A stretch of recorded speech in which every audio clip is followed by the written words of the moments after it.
শুভেন্দু অধিকারীর ডাকে খেজুরিতে 14 জুলাই 12 ঘন্টার বন্ধ কর্মসূচিকে কেন্দ্র করে উত্তেজনা ছড়ালো গোটা এলাকা জুড়ে। সোমবার সকাল থেকে একাধিক জায়গায় দফায় দফায় বিক্ষোভ ও পথ অবরোধের ছবি ধরা পড়ে। পুলিশের ভূমিকা ঘিরে ক্ষোভ উগরে দেয় বিজেপি সমর্থকেরা। একাধিক জায়গায় পুলিশকে ঘিরে চলে বিক্ষোভ, উঠেছে পক্ষপাতিত্বের অভিযোগও। অন্যদিকে রাস্তায় নামার চেষ্টা করলে একাধিক লরি ও ছোট গাড়ি লক্ষ্য করে চলে ভাঙচুর। ঘটনায় অভিযোগের তীর বিজেপির দিকেই। স্থানীয় সূত্রে জানা গিয়েছে, এলাকায় চাপা উত্তেজনার মধ্যেই দোকানপাট বন্ধ, রাস্তাঘাট প্রায় জনশূন্য। বন্ধ সফল করতে সক্রিয় ছিল বিজেপি কর্মী সমর্থকেরা। যদিও পুরো ঘটনায় প্রশাসনের তরফে সতর্কতা অবলম্বন করা হয়েছে। অতিরিক্ত পুলিশ মোতায়েন করে পরিস্থিতি নিয়ন্ত্রণে রাখার চেষ্টা চলছে।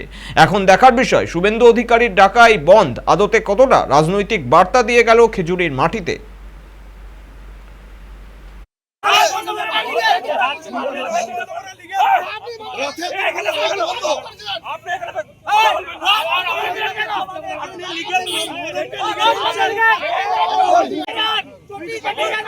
গুন্ডাগি, পুলিশের পরিষ্কার গুন্ডাগি।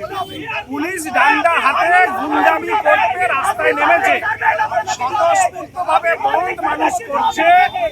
এরা এসে মার্চ বাড়ানোর জন্য, সেই কারণের জন্য অহেতুক পাবলিককে হ্যারাস করছে। এরা যারা শান্তিপূর্ণভাবে বন্ধ করছে তাদের এসে তাদের উপর গুন্ডাগিরি করছে, আক্রমণ করছে। পুলিশের এই কাজ।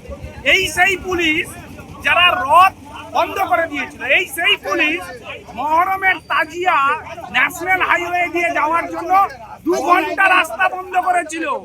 আজকে তারা এসে গুন্ডাগিরি করছে, পরিষ্কার গুন্ডাগিরি।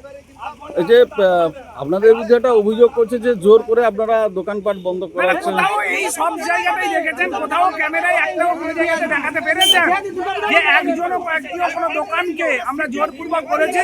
এটা মানুষের বন্ধ, সনাতনীদের বন্ধ, সাধারণ মানুষ স্বতঃস্ফূর্তভাবে বন্ধ করে দিয়েছে। ওখান থেকে কলকাতা থেকে প্রেসার আসার পরে পুলিশ গুন্ডাগিরি করতে নেমেছে। আগের দিন তৃণমূলের সঙ্গে বসে ঠিক করেছিল যে তৃণমূলীরা গুন্ডাগিরি করবে, বৃষ্টিতে তারা ঘুমাচ্ছে।